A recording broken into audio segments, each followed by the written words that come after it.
Hello student, welcome to the English class. This is Neeru, your English teacher. Now let us start our next chapter, chapter number 6, which is Poets and Pancake. तो जैसे कि student, जैसे कि हमारा title है poets and pancakes, इससे पता चलता है कि जो लेसन हम पढ़ने वाले हैं इसमें एक तो कवियों के बारे में बताया गया होगा और एक पैनकेक क्या है। एक्चुअली जो ये पैनकेक है एज ए क्या फाउंडेशन यूज़ किया जाता है। फाउंडेशन मीन्स जो ये गर्ल्स, आजकल तो बॉयज़ भी मेकअप करते हैं, तो जो ये मेकअप किया जाता है तो सबसे जो बेस लगाया जाता है फेस के ऊपर, वो उसे पैनकेक बोला जाता है। इससे कॉम्प्लेक्शन क्या है, थोड़ा फेयर दिखता है। ये अकॉर्डिंग स्किन के अकॉर्डिंग, कलर के अकॉर्डिंग होता है पैनकेक एज ए फाउंडेशन। तो इससे क्या है कि जो एक्टर्स होते हैं उनको थोड़ा सा अट्रैक्टिव दिखाने के लिए इसका यूज़ किया जाता है। इससे चेहरा थोड़ा निखर जाता है।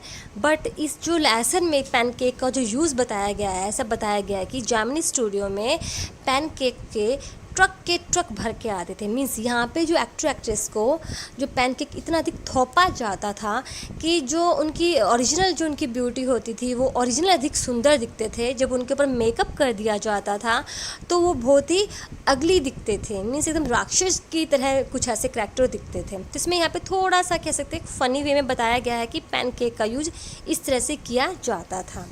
तो चलिए हम इसके राइटर के बारे में थोड़ा सा जान लेते हैं और ये स्टोरी में इसमें बताया क्या गया है। ये जो आपका पिछली बार जो लेसन था आपका कट हो चुका था, तो अब मैं इस बार है, हमारा अभी तक लेसन है, अभी कुछ सिलेबस कट नहीं हुआ है।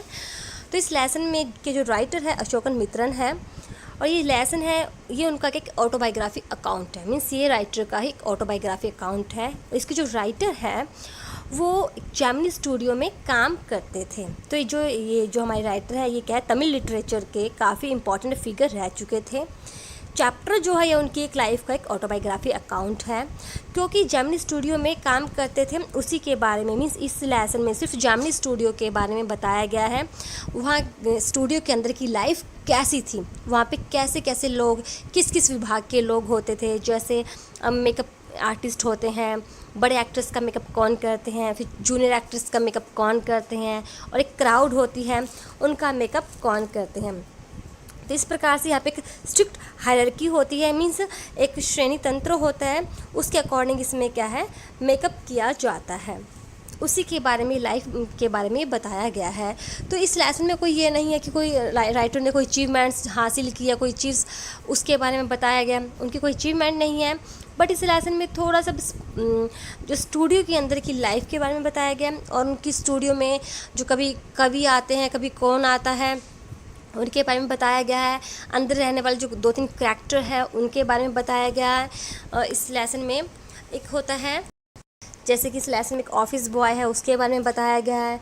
एक कोथमंगलम सुबू है, वो स्टूडियो में 2 नंबर पर है, उसके बारे में बताया गया है। और इस लेसन में टाइम टू टाइम यहाँ पे कुछ कवि आते हैं, किस उद्देश्य से आते हैं। इस लेसन में मुख्य ये बताया गया कि कुछ जो कवि आते हैं जिनके बारे में राइटर्स को खुद नहीं पता ये कौन है, बट बाद में पता चलता है कि कवि थे जिनको जो हमारे स्टूडियो में आए थे, बट जब वो आए थे उस टाइम ये उन्हें नहीं जानते थे। तो इस लेसन में बताया गया कि टाइम टू टाइम जो कवि आए हैं, बाद में हमें पता चला अच्छा ये तो वो कवि थे जो हमारे स्टूडियो में आए थे। तो वैसे थोड़ी बहुत बातें इसमें बताई गई है। तो इतना मतलब ये लेसन जो है, अगर मैं आपको अभी इंग्लिश से इस लेसन को करवाऊंगी वर्ड टू वर्ड, तो आपको ये बोरिंग लगेगा, समझ में भी नहीं आएगा। इसलिए मैं आपको इसकी एक स्टोरी बताती हूँ। स्टोरी कोई कहानी नहीं है, बस राइटर जो है अपने टाइम के बारे में बता रहा है, उस समय क्या चल रहा था उसके बारे में बता रहा है। और दूसरा जो राइटर हैं ये बताते हैं कि जो जेमिनी स्टूडियो है उस समय काफ़ी इम्पॉर्टेंट था। जेमिनी स्टूडियो काफ़ी ज़्यादा प्रेस्टिजियस था, काफ़ी इन्फ्लुएंस स्टूडियो था। ऑल्दो इनका जो काम था राइटर का इतना सिग्निफिकेंट नहीं था, इनका काम था न्यूज़पेपर से क्लिपिंग को कट करके रखना था। बट वो वहाँ पर रह रहे लोगों को देख रहे थे कि लोग जो है क्या क्या कर रहे हैं, क्या क्या कर रहे हैं, किस कैटेगरी के लोग हैं, उनकी सोच क्या है, उनके विचार क्या है। यहाँ पे कम्युनिस्ट विचारों का भी बारे में भी जिक्र किया गया है, वो भी मैं आपको बताऊँगी, उसके बारे में बताया गया है। तो बताते हैं कि जो पहले की जो शूटिंग हुआ करती थी वो ऑलमोस्ट क्या इंडोर हुआ करती थी, आउटडोर बहुत ही कम हुआ करती थी। तो इंडोर होने के लिए अगर डे का सीन क्रिएट करना है तो अंदर बहुत अधिक लाइटें यूज़ की जाती थी। उनका जो एक मेकअप रूम होता था उसमें 3 तरफ इसे मिरर होते थे ताकि रोशनी रहे, और उनके चारों तरफ क्या है कि बल्ब यानी लाइट्स लगी होती थी। तो फिर उससे जो जिस एक्टर का वहाँ पे मेकअप किया जाता था उसे बहुत अधिक प्रॉब्लम होती थी, कंफर्टेबल फील नहीं होता था, क्योंकि हीटिंग हो जाती थी। एक तो मिरर हो गए, ऊपर से उतनी सारी लाइट से हीट होती थी तो कंफर्टेबल फील नहीं करते थे, बट वो उनको सहन करना पड़ता था। और जैसे आजकल की जो हमारी शूटिंग ऑलमोस्ट आउटडोर रहती है, तो वहाँ पे उस समय आउटडोर शूटिंग बहुत ही कम हुआ करती थी। तो इसमें स्टूडियो के बारे में बताया गया है, और जैसे कि मैंने आपको पैन केक के बारे में बताया था कि पैन केक का यूज़ होता तो ब्यूटी को बढ़ाने के लिए, बट यहाँ पे ब्यूटी को अगली बनाने के लिए यूज़ किया जाता था, भर भर के उसका यूज़ किया जाता था। तो लेखक जो है, लेख के आरंभ में लेखक जैमिनी स्टूडियो के मेकअप विभाग का वर्णन करते हैं। सबसे पहले इसमें विभाग में बटा हुआ है, पोर्शंस में बटा हुआ। अगर हम पोर्शन के हिसाब से इस लेसन को समझेंगे बिल्कुल इजी हो जाएगा, मुश्किल नहीं लगेगा। लेसन जो है मुश्किल नहीं है, आपको शायद कहीं ना कहीं बोरियत फील हो जाए, इसलिए मैं वो बोरियत फील नहीं करवाना चाहती हूँ। तो उसके लिए क्या है कि हमें पोर्शन के हिसाब से इस लेसन को रीड करना है। तो इसमें अलग अलग पोर्शन बने हुए हैं, करैक्टर के पोर्शन बने हुए हैं, बट ये लेसन के जो क्वेश्चन आंसर है वो बिल्कुल ईजी वे में आएंगे, बिल्कुल ईजी, मुश्किल वर्ड्स कुछ भी नहीं है। तो पहला पोर्शन इसमें बताया गया है कि लेख के आरंभ में जैमिनी स्टूडियो के मेकअप विभाग का वर्णन किया जाता है कि मेकअप विभाग क्या था। वह विभाग इमारत की ऊपरी मंजिल में था। ऐसा माना जाता था कि यह इमारत कभी रॉबर्ट क्लाइव का एक तबेला हुआ करता था। मेकअप विभाग जो था देखने में एक बाल काटने का सैलून लगता था, जैसे यहाँ पे किसी के बाल काटे जाते हो। वहाँ आधा दर्जन बड़े शीशों के गिर्द तेज चमक वाली रोशनी, यानी सबसे अधिक वहाँ पे रोशनी बहुत रहती थी। जिन लोगों का वहाँ पर मेकअप होता था उन्हें बहुत अधिक कष्ट से गुजरना पड़ता था। तो मेकअप विभाग का जो मुखिया था पहले बंगाली था, बार बार चेंज होते रहते हैं अपनी जॉब के अकॉर्डिंग, अब कौन है फिर कौन है। उसके बाद एक महाराष्ट्र व्यक्ति आया, तो यहाँ पे अलग अलग जगह से व्यक्ति आए थे। इस प्रकार जो मेकअप विभाग था एक राष्ट्रीय एकता का उदाहरण बन गया था। मेकअप जो पैन केक है वो मेकअप के उस सामान का ब्रांड था, मीन्स जो कि हम फेस पे बेस यूज़ करते हैं। तो जैमिनी स्टूडियो में जो ये पैन केक था सबसे अधिक ट्रक भरकर खरीदा जाता था। मेकअप करने में पैन केक और अन्य स्थानीय रूप से निर्मित पदार्थ का प्रयोग होता था। अभिनेताओं पर मेकअप भारी भारी मात्रा में थोप दिया जाता था, जिससे वो व्यक्ति कभी अच्छा दिखने वाला व्यक्ति भी कभी क्या भद्दा और लाल रंग वाला राक्षस दिखता था। वे आमतौर पर शूटिंग को इंडोर करते थे, मीन्स इंडोर शूटिंग के दिन होते थे। केवल 5% शूटिंग बाहर होती थी। मेकअप विभाग में कठोर श्रेणी तंत्र, मैंने आपको जैसे बताया, स्ट्रिक्ट हायरार्की यूज़ की जाती थी। मतलब मुख्य मेकअप मैन मुख्य नायकों को भद्दा बनाता था। इस टॉन्ट में बताया गया है, भी सुंदर बनाने की बजाय भद्दा बनाता था। और उसका जो वरिष्ठ यानी सीनियर सहायक दूसरे नायकों का मेकअप करता था। जो जूनियर सहायक है वो आमतौर पर जो हास्य कलाकार होते थे उनका मेकअप करता था। वे जूनियर कलाकार जो भीड़ में भाग लेते थे वे ऑफिस बॉय की जिम्मेदारी होती थी। जूनियर कलाकार जो छोटे छोटे और होते थे, और जब ज़्यादा क्राउड होती थी उनके मेकअप कौन, ऑफिस बॉय करता था। तो ये तो मैंने आपको मेकअप का बारे में बताया है। ये एक पोर्शन हो गया है जिसमें मेकअप के बारे में बताया गया और कैसे कैसे मेकअप कौन कौन करता था। अब नेक्स्ट हम चलते हैं जिसके बारे में बात करेंगे, ऑफिस बॉय। ये सेकंड पार्ट है, मीन्स पार्ट एक ही है। मैं आपको बता रही स्टेंजे के हिसाब से चलेंगे जिसमें जिक्र किया गया है। अब बताया गया है ऑफिस बॉय के बारे में, वो कौन था। ऑफिस बॉय सच में बॉय नहीं था, लड़का नहीं था, वो 40 साल की आयु का एक लड़का आदमी था। वह स्टूडियो में कई साल पहले अपनी आंखों में एक सपना लेकर आया था कि हर कोई जो भी फिल्मी दुनिया में जाता है कभी ये नहीं सोचता कि वो एक सहायक कलाकार या पीछे जो डांस कर रहे होते हैं वो बनेगा। हर कोई ये सोचता है कि वो फ्रंट पे आएगा, वो कुछ ना कुछ करेगा। इच्छाएं सबके दिल में होती है। तो ऐसे जो ऑफिस बॉय था उसके अंदर भी कुछ इच्छाएं थी। वह ऊंचे दर्जे का अभिनेता बनना चाहता था, एक स्क्रीन लेखक बनना चाहता था, निर्देशक या गीतकार बनने के सपने लेकर आया था। उसे नहीं पता था कि उसके जो सपने हैं यहाँ पे सफल नहीं हो पाएंगे, नहीं सक्सेस हो पाएंगे। और वो क्या करता था, खाली बैठते अखबार को फाड़ता रहता था। तो कई बार लोगों को लगता था कि इसके पास कोई काम नहीं है, बट वो अंदर अंदर सोचता था कि मैं आया क्या करने था और एक मेकअप करने वाला काम मुझे थोप दिया गया है। और वो इस काम को क्या मानता था, वो मानता था कि जैसे नाई होते हैं, नाई का फालतू काम वो मुझे दे दिया। उसे कविताएं लिखने का बहुत शौक था। तो इस लेसन में एक लेखक है, जो लेखक है उन दिनों में लेखक एक क्यूबिकल होता एक छोटे कमरे में काम करता था।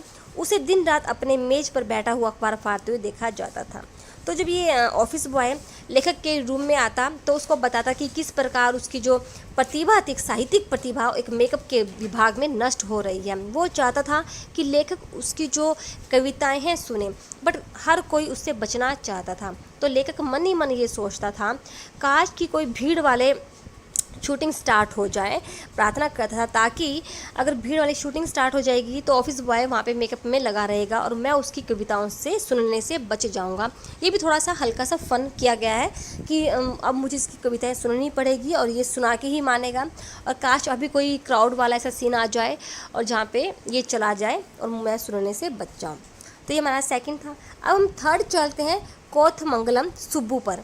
ये थर्ड पार्ट है, पार्ट एक ही है, यानी थर्ड स्टैंजे पे चलते हैं। कोथमंगलम सुब्बू जो है जेमिनी स्टूडियो में नंबर 2 पर व्यक्ति था। ऑफिस बॉय उसे पसंद नहीं करता था। क्यों? क्योंकि ऑफिस बॉय जिस सक्सेस को पाना चाहता था, जिस चीज़ को वो पाना चाहता था, वो सारी चीज़ें जो थी कोथमंगलम सुब्बू को मिली हुई थी। तो जो ऑफिस बॉय था वह महसूस करता था कि उसके सारे कष्ट और अपमान और उपेक्षा जो है, मीन्स जो उसको इंसल्ट फील होती है, इतना सारा काम करना पड़ता है, वो उसे सुब्बू की वजह से करना पड़ता है, क्योंकि सुब्बू को यहाँ पर बहुत अधिक इम्पोर्टेंस दी जाती है। सुब्बू हालांकि क्या है, ऑफिस बॉय से थोड़ा कम शिक्षित है, कम पढ़ा लिखा है, बट वो अपने टैलेंट पे वो काफ़ी आगे निकल गया है, नंबर 2 पर बन गया है।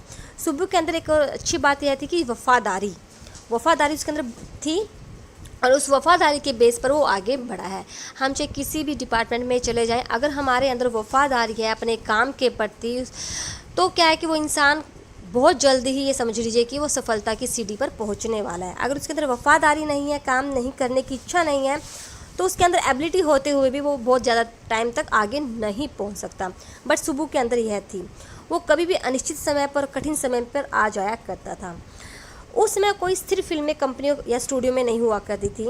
मीन्स जो सुब्बू था इसके अंदर टैलेंट था, बट ये कभी भी एक मेन कैरेक्टर का रोल प्ले नहीं करता था, ये सहायक कैरेक्टर का रोल प्ले करता था। बट इसका जो चाहे सहायक करता हुआ, लेकिन इसका जो प्रदर्शन था वो बहुत ही अच्छा होता था कि जो मेन कैरेक्टर से ज़्यादा इसके काम की सराहना की जाती थी, क्योंकि ब्राह्मण होने के कारण वह अधिक समृद्ध अवस्था और लोगों के संपर्क में आ चुका था। सुब्बू में यह क्षमता थी कि वह हर समय प्रसन्न नजर आता था, कभी भी टेंशन फ्री रहता था, हमेशा टेंशन में नहीं रहता था, तो लोग उसको देखकर खुश हो जाते थे। और मतलब ऐसे लोगों, वो सभी लोगों से दोस्ती बनाने में सफल था। जो भी उसके संपर्क में आता सभी उसके दोस्त बन जाते थे। वह कभी कोई काम अपने आप नहीं कर सकता था, मगर उसकी वफादारी की भावना ने उसके बॉस के साथ उसकी पहचान को बना दिया। और कहते हैं जब किसी की अगर बॉस के साथ, जो मेन वहाँ का बॉस होता है, किसी भी आप फील्ड में चले जाएं, उससे अगर ज़्यादा बनती है तो लोग क्या कहते हैं कि बॉस का चमचा है, तो लोग उसे चिढ़ना शुरू कर देते हैं। इसी तरह अगर क्लास में क्या होता है कि कोई टीचर है, किसी लड़की जो मॉनिटर है या लड़के जो मॉनिटर होता है, उसे थोड़ा ज़्यादा काम करवाते हैं, उसको बार बार बोलते हैं बेटा ये कर दो, तो आधे बच्चे क्या कहते हैं तो मैम की चमची है, मैम का चमचा है। बट ये गलत है, उसके अंदर कुछ क्वालिटी है तभी तो मैम उसको बोल रहे हैं। तो सुब्बू के अंदर कुछ क्वालिटी थी, तभी वो बॉस के चारों तरफ रहता था और बॉस कितनी क्लोज था। बट इसमें क्या होता है कि कई लोग काफ़ी जेलस फील करते हैं, जैसे कि ऑफिस बॉय उसे जेलस फील करता था, तो बॉस के इर्द गिर्द रहता था। जब भी निर्माता उसे किसी समस्या के बारे में बताते थे तो वह फ़ौरन कोई ना कोई समाधान बता देता था।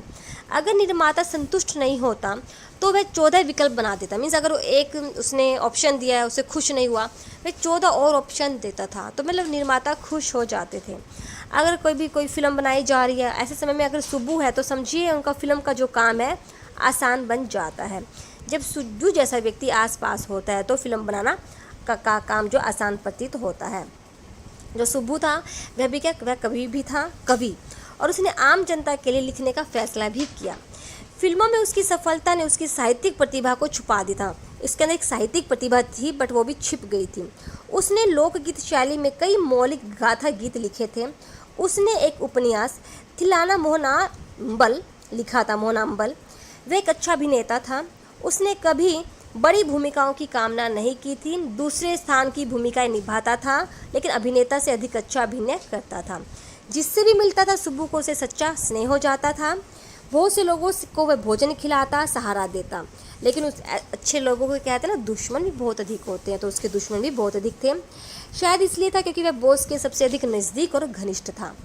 सुब्बू सदा बॉस के साथ ही नज़र आता था, इसलिए फिर भी शामिल रजिस्टर में उसकी कहानी जो थी कहानी विभाग में दर्शाया गया था उसे। मतलब अलग अलग विभाग बने होते, तो सुब्बू को रजिस्टर में कहानी विभाग में दर्शाया गया था। अब हम एक नेक्स्ट पार्ट पे चलते हैं। अब किसके बारे में बताएंगे? एक पार्ट होता है वकील। वकील का होता है लेखक तथा कवियों का एक समूह था। मीन्स अब नेक्स्ट जो हम पार्ट कर रहे हैं जिसके बारे में आपको बता रही हूँ, इसमें वकील आते, लेखक आते और कवियों का समूह आता है। तो इसी विभाग में एक वकील, लेखक, कवि था। कवि को सरकारी रूप से कानूनी कहा जाता था, जो कि ये मैं स्टूडियो के अंदर की बता रही हूँ आपको। तो कवि को सरकारी रूप से कानूनी कहा जाता था। हर व्यक्ति उसे इसके विपरीत संबोधित करता था इन कवियों को। एक बार एक बहुत प्रतिभाशाली मगर तुरंत मिजाज की अभिनेत्री जो थी, मंच अभिनेत्री, सलाहकार पर गुस्से में फूट पड़ी। हर कोई हैरान हो गया। मीन्स जो वो अभिनेत्री, तुनक मिजाज की अभिनेत्री, एकदम से मंच पर बिगड़ गई और कुछ कहने लगी, तो हर कोई हैरान हो गया। तो वकील ने चुपचाप रिकॉर्ड करने की मशीन को चला दिया, क्योंकि मैं वकील वाले विभाग की बात कर रही हूँ। जब अभिनेत्री सांस लेने के लिए रुकी, मीन्स जब वो गुस्सा कर रही थी और जब उससे गुस्से में एकदम बोले जा रही थी और वो सांस लेने के लिए रुकी, तो वकील ने उससे कहा, 1 मिनट कृपया, और रिकॉर्डिंग को दोबारा चलाया जाए। तो वो उसको अभिनेत्री को कहते हैं, क्योंकि उसने अभिनेत्री की जो वो गुस्से में फूट रही थी, बोल रही थी, तो वकील ने उसकी रिकॉर्डिंग कर ली। तो वो कहता है 1 मिनट कृपया, और रिकॉर्डिंग को दोबारा चलाया। अभिनेत्री द्वारा निर्माता की निंदा में कोई भी दोषपूर्ण शब्द नहीं बोले गए थे, लेकिन वो चिल्ला रही थी। परंतु जब उसने अपनी आवाज़ को दोबारा रिकॉर्डिंग मशीन में सुना, जिस ढंग से वो उसको बोल रही थी ज़ोर ज़ोर से, और जब उसने अपनी खुद की आवाज़ को रिकॉर्डिंग मशीन में सुना, तो वह हैरान रह गई।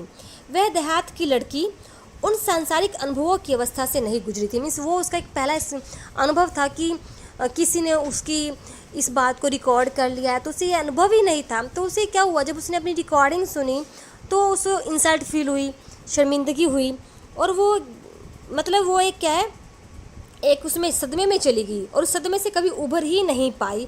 अपनी उस चीज़ को सुनकर उसको आघात पहुंचा, तो वह सदमे से कभी नहीं उभरी, और जो उसने उस दिन महसूस किया था वह उसके संक्षिप्त और अच्छे अभिनय का अंत था। वह कानूनी सलाहकार, जो कहानी विभाग का सदस्य भी था, जिसकी मैं आपको बता रही हूँ, वकील जो कि कहानी विभाग का सदस्य भी था, ने अनजाने में उसके करियर का अंत कर दिया। मीन्स वो जो लड़ाई थी उसके करियर का एक अंत था। जबकि विभाग का प्रत्येक सदस्य एक प्रकार की वर्दी पहनता था, खादी धोती, थोड़े से बड़े आकार की और भद्दे ढंग से सिली गई सफ़ेद कमीज के साथ कानूनी सलाहकार पैंट टाई पहनता था, और कई बार एक कोट जो कि एक कवच की तरह दिखता था। प्राय वह अकेला और असहाय नजर आता था। कहानी विभाग के वकील की बात कर रहे हैं हम। सपने देखने वालों की भीड़ में ठंडे तर्क वाला आदमी गांधीवादियों और खादीवादियों की सभा में एक उदासीन आदमी था। यहाँ पे वकील विभाग की, कहानी विभाग की बात की जा रही है। बॉस के बहुत से करीबी लोगों की तरह उसे भी फिल्म बनाने की अनुमति मिली। भी तुम भी फिल्म बना सकते हो, उस विभाग को कहा जो कहानी विभाग था, जो कि वकील विभाग था, भी तुम भी फिल्म बना सकते हो। और यद्यपि बहुत सा कच्चा माल, पैनकेक इस पर खर्च किया गया था। मतलब कि इस विभाग पर भी पैनकेक, मतलब कहने का मतलब है कि इस विभाग को भी फिल्म बनाने का दिया गया था, आप बना सकते हो। इस पर भी मेकअप के लिए और जो छोटी मोटी चीज़ें होती है खर्च करने के लिए, इस विभाग पर भी खर्च किया गया था। परंतु फिर भी एक अच्छी फिल्म नहीं बनी। मीन्स इतना खर्चा करने के बाद भी ये विभाग जो था अच्छी फिल्म नहीं बना पाया। तब एक दिन बॉस ने कहानी विभाग बंद कर दिया, इस विभाग को ही उसने बंद कर दिया। और शायद यह मानव इतिहास में पहला उदाहरण था जब कवियों को हटाए जाने के कारण एक वकील की नौकरी चली गई। अब उस विभाग को ही बंद कर दिया, तो उस विभाग में जो कवि, वकील थे, उनकी नौकरी चली गई। अब हम नेक्स्ट पार्ट पर पहुँचते हैं, मीन्स नेक्स्ट स्टेंजे पर पहुँचते हैं, जिसमें बताया गया कि जेमिनी स्टूडियो, SD S योगियार, संगू सुब्रमण्यम, कृष्ण शास्त्री और हरींद्र नाथ चट्टोपाध्याय जैसे कवियों का मनपसंद अड्डा था। अब मैंने जैसे आपको बताया कि मैं पार्ट में बता रही हूँ, अब नेक्स्ट पार्ट में बता रहे हैं